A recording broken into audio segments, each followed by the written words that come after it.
جب دوبارہ سور پھونکا جائے گا تو تم قبروں سے نکل کر جماعتیں بن کے آؤ گے۔ اب جماعتیں بن کے مانا کیا ہے؟ علماء کرام نے اس کے اندر بہت سارے روایات احادیث مبارک کا ذکر فرمایا ہے۔ ایک حدیث مبارک میں تو آتا ہے کہ اس سے مراد یہ ہوگا کہ ہر امت جو ہے وہ اپنے نبی کے ساتھ آئے گی میدان حشر میں، اور یوم ندعو کل اناس بامامہم، اور اسی طرح قرآن پاک نے فرمایا فَكَيْفَ إِذَا جِئْنَا مِن كُلِّ أُمَّةٍ بِشَهِيدٍ وَجِئْنَا بِكَ عَلَىٰ هَٰؤُلَاءِ شَهِيدًا۔ اللہ نے فرمایا اس وقت کیا کیفیت ہوگی جب ہم ہر امت پہ گواہ لائیں گے۔ ہر نبی اپنی امت پہ گواہی دے گا کہ میں نے اللہ کا دین پہنچایا اور امت نے مجھے کیا جواب دیا، اور پھر تمام امتوں پر اور تمام انبیاء کی صداقت پر سب پہ گواہی ہوگی حضرت محمد رسول اللہ صلی اللہ علیہ وعلی آلہ واصحابہ وسلم تسلیما کثیرا کثیرا۔ اللہ کے کروڑوں صلاۃ و سلام ہوں، آپ سب پہ پھر گواہی دیں گے کہ یا اللہ آپ کے تمام انبیاء حق ہیں، آپ کے تمام پیغمبر سچے ہیں، انہوں نے اپنے اپنے زمانوں میں سب پیغام توحید پہنچایا ہے اور دعوت توحید پہنچائی ہے۔ تو اس لیے علماء نے فرمایا کہ وہ جماعتیں بن بن کے آنے کی بات ہے۔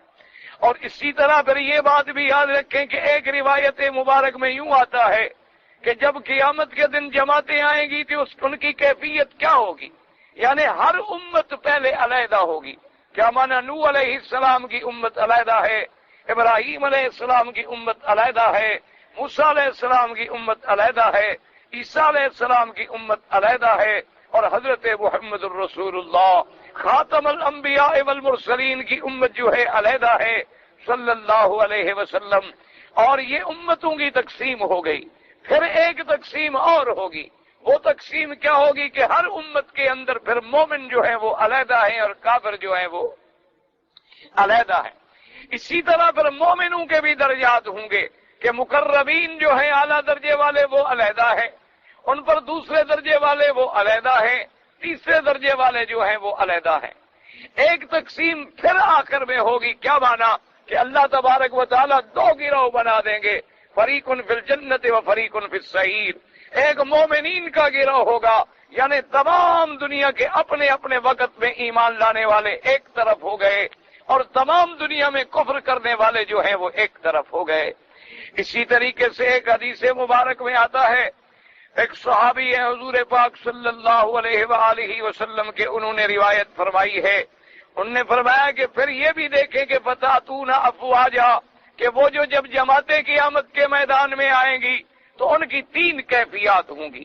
انہوں نے فرمایا ایک جماعت تو ایسی ہوگی کہ اعلیٰ لباس میں ہوں گے اور بڑی خوبصورت سواریوں پہ سوار ہو کر میدان حشر میں آئیں گے، اور فرمایا کہ ایک ایسے ہوں گے کہ لباس بھی ہوگا لیکن آئیں گے پیدل چل کر میدان حشر میں، یہ دوسری تقسیم ہوگی۔ اور فرمایا ایک گروہ ایسا ہوگا جن کو سروں کے بل گھسیٹا جائے گا اور گھسیٹ کے میدان حشر میں لایا جائے گا۔ تو ایک روایت میں یہ بھی آتا ہے کہ وہ تین کیفیات ہوں گی کہ افواج جو ہیں وہ تین حالتوں میں ہوں گی، یعنی ایک جو ہے وہ سواریوں پہ سوار ہوں گے، جیسے اللہ نے فرمایا یوم ينفخ فی الصور فتأتون افواجا، افواج جمع ہے فوج کی، کیا مانا؟ جتھے کے جتھے، جماعتوں کی جماعتیں، جھنڈ کے جھنڈ بن کے آئیں گے۔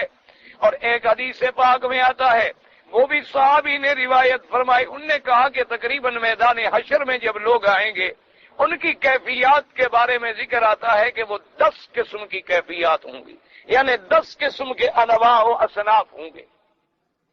حضور پاک نے فرمایا کہ ایک صنف ایسی ہوگی کہ وہ جب میدان حشر میں آئیں گے تو کل قردۃ، وہ بندروں کی شکل میں ہوں گے، اور فرمایا ایک قسم ایسی ہوگی جو خنزیر کی شکل میں لائے جائیں گے۔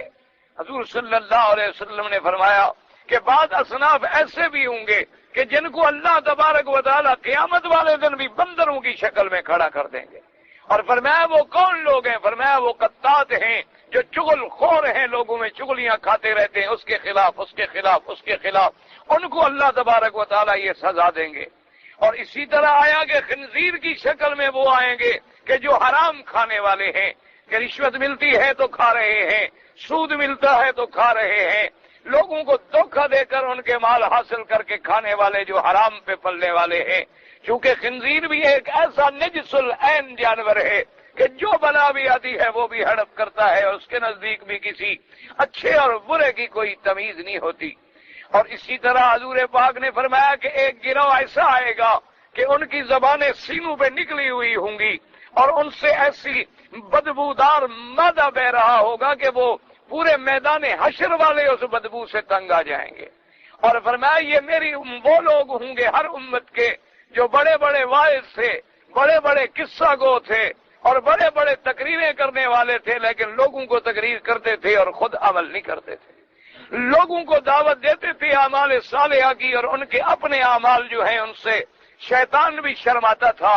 اور میں لوگوں کو تو کہتے تھے لیکن خود ان ہدایات پر امر بالمعروف اور نہی عن المنکر پہ عمل نہیں کرتے تھے. ان کو اس کیفیت میں لایا جائے گا. اور اسی طرح حضور پاک صلی اللہ علیہ وسلم نے فرمایا کہ کچھ لوگ ایسے ہوں گے جن کو اس عالم میں لایا جائے گا کہ ان کے بدن پر گندک کے قسم کے لباس ہوں گے اور وہ ان کے بدن سے اور ان کے چمڑوں سے بالکل چمٹے ہوئے ہوں گے.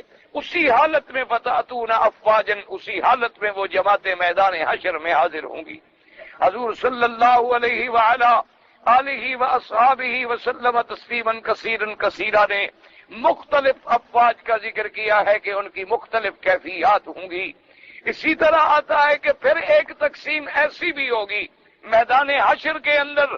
اللہ فرمائیں گے کہ شرابیوں کو ایک طرف کر دو، زانیوں کو ایک طرف کر دو، قاتلوں کو ایک طرف کر دو، رازنوں کو اور ڈاکوؤں کو اور چوروں کو جو دنیا میں دھوکہ دیتی ہیں ان کو ایک طرف کر دو. اسی طریقے سے حضور پاک صلی اللہ علیہ وسلم نے فرمایا وہ لوگ جو اپنے ہمسائے کو ایذا پہنچاتے ہیں، جو اپنے حقوق جیران ادا نہیں کرتے. کیا معنی؟ یعنی ہمسائے کی عزت پہ نظر ڈالتے ہیں.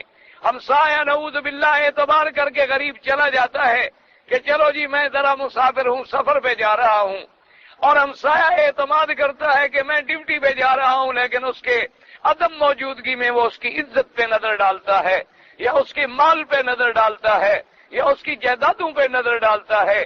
اللہ تبارک و تعالی نے فرمایا ان کو بھی اس طرح الٹا چلا کے لایا جائے گا تاکہ دنیا کو پتہ چلے کہ یہ وہ آدمی